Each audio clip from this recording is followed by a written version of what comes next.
Olá, irmãos e irmãs, que a graça e a paz de nosso Senhor e Salvador Jesus Cristo esteja sobre todos nós, nesses tempos que nós estamos vivendo.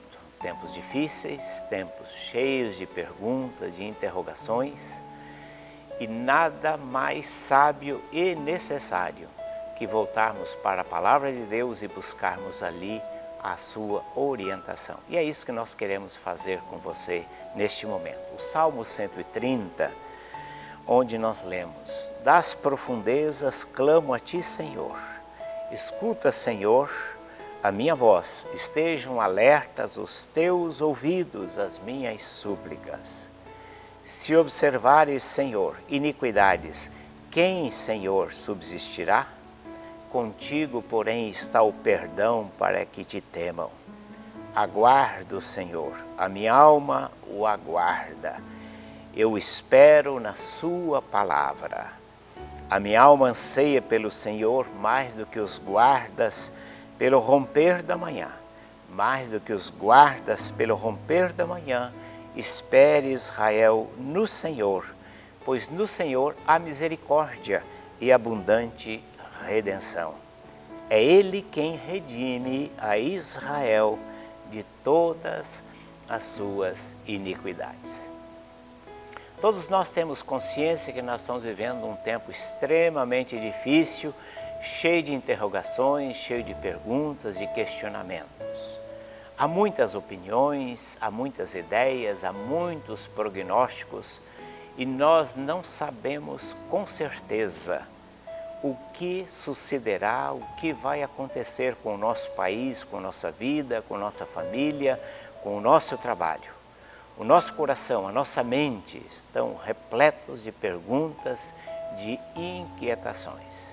E eu queria convidá-lo, você a meditar conosco neste salmo. Eu creio que este salmo nos traz algumas orientações, algumas diretrizes muito importantes.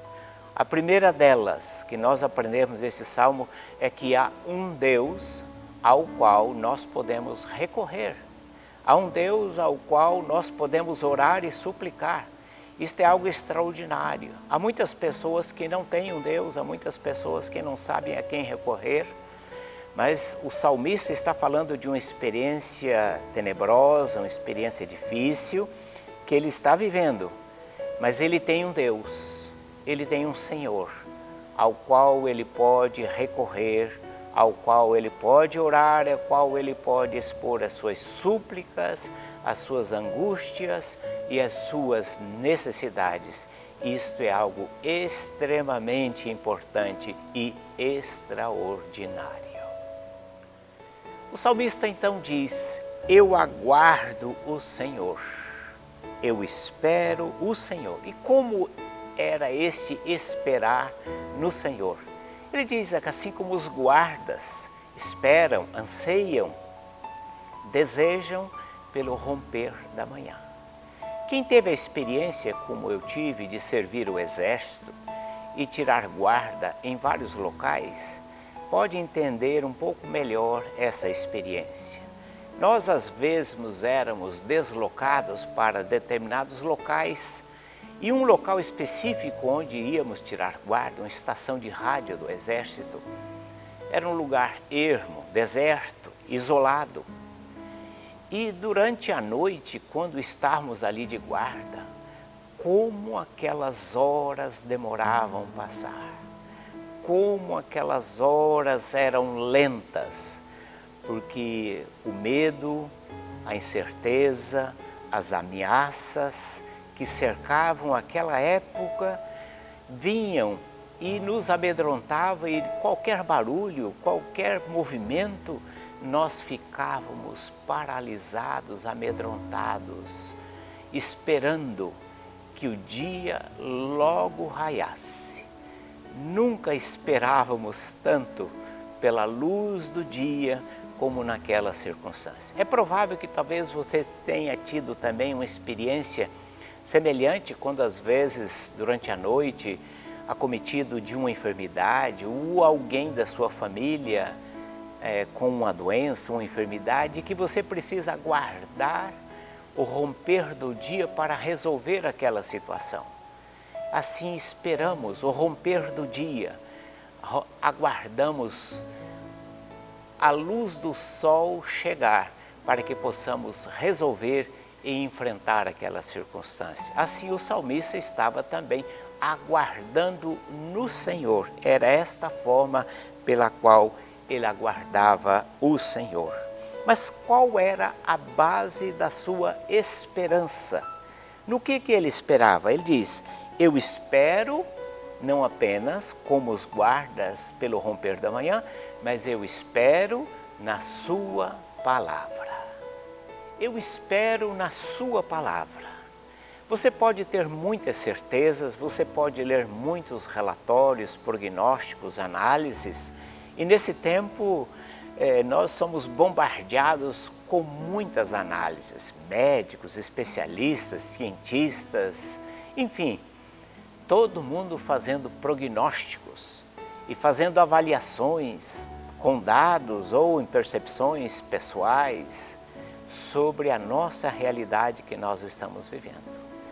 Tudo isso pode ser válido, tudo isso pode ser muito importante para você tomar as suas decisões, mas é muito importante basear as nossas decisões, basear as nossas atitudes na palavra de Deus. E é isso que o salmista está dizendo: eu espero na sua palavra. Como que ele está esperando na palavra? Qual é o fundamento? Como que isso se realiza e como que isto se materializa? Nós lemos na palavra de Deus, no livro de Números, que Deus não é homem para que minta, nem filho do homem para que se arrependa. Porventura, tendo ele prometido, não o faria? Ou tendo falado, não o cumpriria? Ou seja, esta é o critério, a base da nossa aproximação e da nossa confiança na palavra de Deus.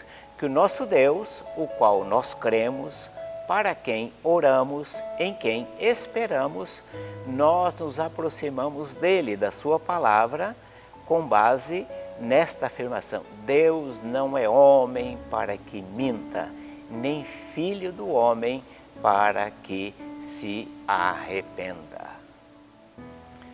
E o que a sua palavra pode nos dizer sobre a qual nós podemos ter confiança? O livro do profeta Isaías nos diz: não temas, eu estou contigo, eu te tomo pela tua mão direita, eu te ajudo, eu sou o Senhor. E ainda no mesmo livro do profeta Isaías, repleto de mensagens dessa natureza, nós lemos: porque assim diz o Senhor que criou os céus, o Deus que formou a terra e que a fez e estabeleceu, que não a criou para ser um caos, mas para ser habitada. Eu sou o Senhor e não há outro. Ou seja, ainda que os prognósticos, ainda que as perspectivas sejam sombrias, ainda que as avaliações sejam tenebrosas, ainda assim nós temos que lembrar que nós temos um Deus que nos diz: eu te tomo pela tua mão direita e te ajudo. Não temas, eu criei a terra não para ser um caos, porque eu sou o Senhor teu Deus e não há outro Deus além dele. Esta é a verdade da palavra de Deus. Ainda que enfrentemos tribulações, ainda que passemos por tempestades, ainda que venhamos a vivenciar tempos difíceis e complicados, nós precisamos, sobre todas as coisas, para além dos relatórios, dos prognósticos, das perspectivas que se prenunciam, nós precisamos erguer os nossos olhos neste momento e colocar em Deus e somente em Deus a nossa esperança e a nossa confiança. Nele está a base da nossa certeza e da nossa confiança. Jesus disse: no mundo tereis aflições, mas tende bom ânimo. Esta é uma verdade. Teremos aflições? Sim. Teremos tribulações? Sim. Teremos percalços? Sim. Mas há uma certeza que Ele nunca nos abandona e nem nos abandonará. Mas há também um elemento da palavra de Deus que é muito importante. O salmista está dizendo, eu espero na sua palavra. E nesse sentido, a palavra de Deus não tem apenas a afirmação do seu cuidado, da sua presença e assegurando a sua companhia, mas a palavra de Deus está repleta também de ensinamentos na forma pela qual Deus nos trata. Nós temos visto muitas pessoas nesse tempo dizer que esse problema é um castigo de Deus por conta do carnaval. Ou seja, Deus está castigando o Brasil por conta do carnaval, as manifestações que houve contra Deus e assim por diante. Nós não entendemos desta maneira, porque se Deus fosse nos tratar de acordo com os nossos pecados, de há muito tempo nós já teríamos sido destruídos. É na palavra de Deus que nós temos o ensinamento que Deus nos trata não de acordo com os nossos pecados e Ele não nos retribui de acordo com as nossas iniquidades. O Salmo 103 nos acrescenta que assim como o Oriente está distante do Ocidente, assim Ele afasta de nós os nossos pecados. Assim como o céu está mais alto, distante da terra, assim é grande a sua misericórdia para com aqueles que o temem. Como um pai se compadece dos seus filhos, assim o Senhor se compadece daqueles que o temem. Este é o ensino que também está na palavra de Deus, é que Deus não nos trata de acordo com os nossos pecados, Ele não nos retribui de acordo com as nossas iniquidades. O critério de Deus nos tratar, o critério pelo qual nos relacionamos com Deus é a sua graça e a sua misericórdia. É assim que Deus nos trata, é assim que Deus nos considera. É evidente que isto não é um convite à irresponsabilidade e a viver de uma maneira dissoluta. Mas aqueles que temem a Deus, aqueles que procuram andar na presença de Deus, têm a certeza de usufruir deste privilégio. É que a graça, a misericórdia de Deus é o critério pelo qual Ele nos trata. Ou seja, Deus não dá o que você merece e nem que eu mereço pelos nossos pecados, mas Deus também dá aquilo que você não merece, o que é a sua graça. É a sua graça e a sua misericórdia pela qual Deus nos trata e Deus nos considera.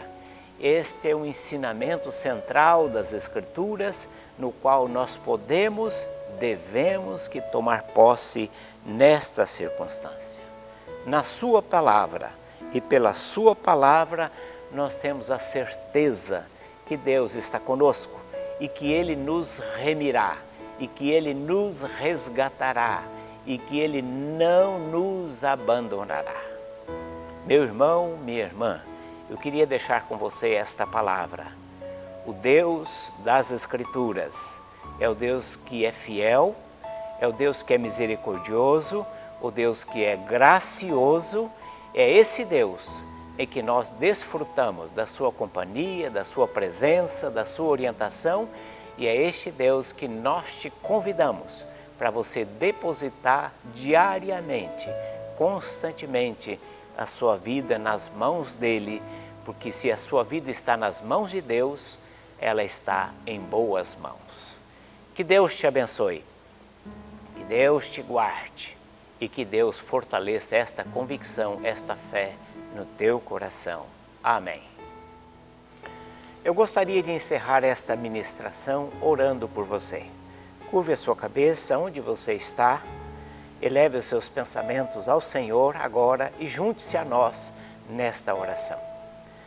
Ó Deus, Pai querido, obrigado pela Tua graça, obrigado pela Tua misericórdia, obrigado pela Tua palavra, pela certeza, pela convicção que vem da Tua palavra. Ajuda-nos tão somente a confiar e a esperar em Ti. E ajuda-nos, Senhor, a depositar toda a nossa esperança nas Tuas mãos. No nome santo e precioso de Jesus, que vive e reina por todo sempre. Amém. Recebei a bênção. Que a bênção de Deus Pai, Deus Filho, Deus Espírito Santo esteja sobre você, meu irmão, minha irmã, com o amor de Deus, a graça preciosa de Jesus e a comunhão bendita do Espírito Santo, hoje e por todo sempre. Amém.